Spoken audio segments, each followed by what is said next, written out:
नमस्कार। ऐसे बहुत सारे पेशेंट रहते हैं जिन्हें हमेशा जो स्टूल होता है वो लूज होता है। एक तो लूज होता है, पतला होता है, दस्त होते हैं, डायरिया होता है, खाना पचता नहीं है, ऐसे लगता है कि खाना बाहर निकल रहा है।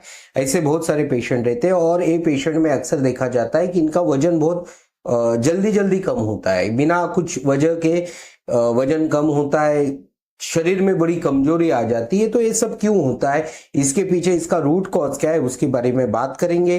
तो आज का वीडियो आप पूरा देखना ताकि आपको ठीक से समझ में आए।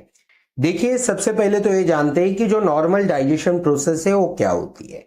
देखिए, जब आप खाना चबाते हो तो खाना आप जितना चबाओगे, जितना धीरे धीरे चबाओगे, जितना अच्छे से चबाओगे, उतना उसमें सलाइवा अच्छे से मिक्स होगी और वो मिक्स होके खाना क्या होता है, इसोफेगस से स्टमक में जाता है। जैसे ही खाना स्टमक में गया, स्टमक में एसिड रहता है जो आपका भोजन पचाने में का उसका काम रहता है। वो एसिड खाने में मिक्स होता है। स्टमक आपके मिक्सर की तरह काम करता है, ग्राइंडिंग और मिक्सिंग, मतलब उसको फूड पार्टिकल्स को ग्राइंड करना और उसमें एसिड को अच्छे से मिक्स करना, ये फंक्शन स्टमक का होता है। ये कैसे होता है, स्टमक के जो मसल रहते हैं वो कॉन्ट्रैक्शन रिलैक्सेशन इस जिसको पेरिस्टाल्टिक मूवमेंट बोला जाता है, और उसी से वो खाना अच्छे से एसिड में मिक्स होता है। एसिड उसमें अच्छे से मिक्स होगा और वो जितना एसिड अच्छे से मिक्स होगा, जितना एसिड का कंटेंट अच्छा होगा, उतना वो खाना वहां पे उसका पाचन अच्छे से होता है।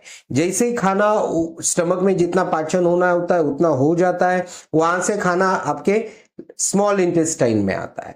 जैसे ही खाना स्मॉल इंटेस्टाइन में आया, लीवर, गॉल ब्लैडर, पैनक्रियाज, यहां से कुछ एंजाइम्स आते हैं, लिवर से, गॉल ब्लैडर से बाइल आता है और वो स्मॉल इंटेस्टाइन में पाचन की प्रोसेस शुरू करता है। यहां तक कि स्मॉल इंटेस्टाइन में पाचन तो होता ही है, लेकिन न्यूट्रिएंट्स का एब्जॉर्प्शन भी स्मॉल इंटेस्टाइन में होता है। जो आपके शरीर को जरूरी है वो वहां से एब्जॉर्ब किया जाता है और फिर वहां से स्मॉल इंटेस्टाइन में एक बार वो प्रोसेस कंप्लीट हो गई, उसके बाद खाना आपके लार्ज इंटेस्टाइन में जाता है। जैसे ही खाना लार्ज इंटेस्टाइन में गया, वहां पे जो कोलोन होता है वहां पे एब्जॉर्प्शन होता है, खाने का जो एब्जॉर्प्शन है वो होता है और बाद में खाने जो चाहिए वो एब्जॉर्ब हो जाता है। बाद में जो वेस्ट मटेरियल है वो स्टूल के फॉर्म में रेक्टम में जाता है, वहां से एनस के थ्रू एक्सक्रीशन हो जाता है, जिससे आप पेट साफ जब होता है तो स्टूल बाहर निकल जाता है। ये होती है नॉर्मल डाइजेशन की प्रोसेस। देखिए, ये जो डाइजेशन प्रोसेस है इसमें वेगस नर्व और स्पाइन से जो नसें आती है उसका बड़ा रोल होता है। जैसे कि मुंह में अगर सलाइवा का सिक्रीशन अच्छे से रहेगा तो वहां पे पाचन होगा। सलाइवा सिक्रीशन कौन काम करेगा, वेगस नर्व। जैसे कि स्टमक में जो एसिड सिक्रीशन अच्छे से होगा वो किसका काम है, वेगस नर्व।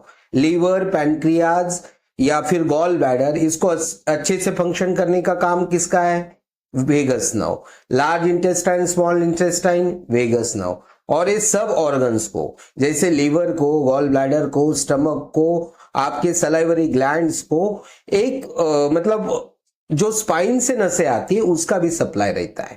मतलब अगर जो आपके स्पाइन से जो नसें आ रही है वो ठीक है, उसका फंक्शन ठीक से हो रहा है, वेगस का फंक्शन ठीक से हो रहा है, तो आपका डाइजेशन का प्रोसेस अच्छा हो जाता है। और जो लोगों को लूज स्टूल होता है या फिर पतली दस्त होती है, डायरिया होता है, वो लोगों में होता क्या है ना कि कहीं ना कहीं ये जो वेगस नर्व का फंक्शन है ये डिस्टर्ब रहता है। इसीलिए वो लोग एंजाइटी, डिप्रेशन के भी शिकार हो जाते हैं। उनको हमेशा परेशानी रहती, छोटी छोटी बातों पे वो परेशान हो जाते हैं, डिप्रेशन आ जाता है, चिड़चिड़ापन आ जाता है। ये सब क्यों होता है, वेगस नर्व के फंक्शन के कारण। और वेगस नर्व क्यों डिस्टर्ब हुई है, अगर आपको वेगस नर्व को अच्छा करना है, वेगस नर्व डिस्टर्ब की हुई है बैड पोस्चर के कारण। वेगस नर्व को अच्छा करना है तो क्या करना पड़ेगा, ब्रीदिंग करना पड़ेगा, डायफ्राम को अच्छी पोजीशन पे लाना पड़ेगा। हमने कई वीडियोस में बात की है, ये चैनल पर वैसे बहुत सारी ब्रीदिंग टेक्निक्स है, वो आप ट्राई कर सकते हो। दूसरा, आप ब्रीदिंग टेक्निक के साथ कर क्या सकते हो, देखते हैं। देखिए, ये जो प्रोसेस है इसमें सबसे इंपॉर्टेंट पार्ट क्या है कि आपके स्टमक में जो स्ट्रॉन्ग एसिड होना चाहिए।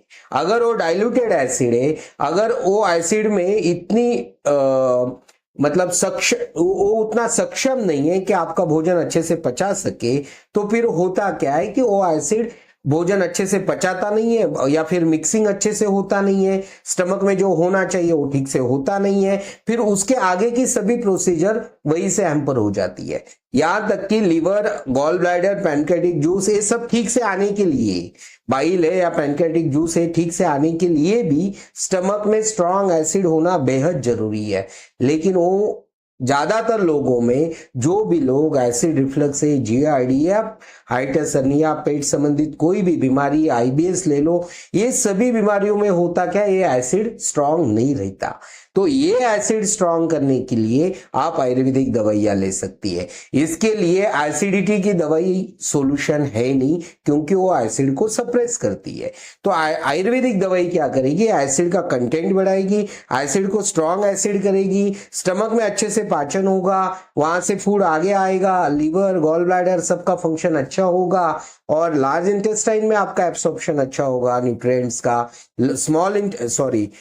स्मॉल इंटेस्टाइन में आपका न्यूट्रिएंट्स का एब्जॉर्प्शन अच्छा होगा, लार्ज इंटेस्टाइन में वाटर का एब्जॉर्प्शन अच्छे से होगा, स्टूल का फॉर्मेशन अच्छे से होगा। अगर स्टूल का फॉर्मेशन अच्छे से हुआ तो सुबह आपका पेट ठीक से साफ होगा, एक बार में साफ होगा। नहीं तो होता क्या है ना, मल जब चिपचिपा हो जाता है, उसमें कुछ म्यूकस आ जाता है या फिर वो पतला होता है, तो इंटेस्टाइन की वॉल को चिपका हुआ रहता है, इसलिए वो ठीक से बाहर निकलता नहीं है। और वो ठीक से बाहर नहीं निकलेगा तो दिन भर आपका मूड खराब रहता है, बेचैनी रहती है, चिड़चिड़ापन रहता है, एंग्जाइटी रहता है, डिप्रेशन रहता है। ऐसे कई प्रॉब्लम्स ये लूज मोशन होने के कारण होते हैं। आपका वजन कम हो जाता है, शरीर में कमजोरी आ जाती है। तो अगर आप चाहते हो कि आपका भोजन अच्छे से पचे, तो इसके दो रास्ते, एक आपको आपका पोषण ठीक करना होगा, जिससे आपका वेगस का फंक्शन इंप्रूव होगा, और वो होगा ब्रीदिंग टेक्निक से। ये चैनल की सभी ब्रीदिंग टेक्निक्स उस पे काम करती है।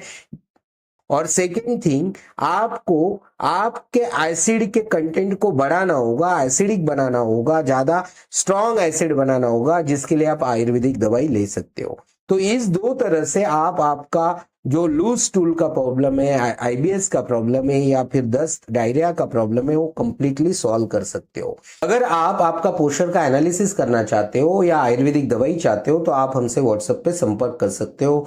ऐसी वीडियोस देखने के लिए चैनल को सब्सक्राइब कीजिए। अगर लगता है वीडियो किसी के काम आ सकता है तो इसे ज्यादा से ज्यादा शेयर कीजिए। आपने आज का वीडियो देखा, इसके लिए आपका बहुत बहुत धन्यवाद।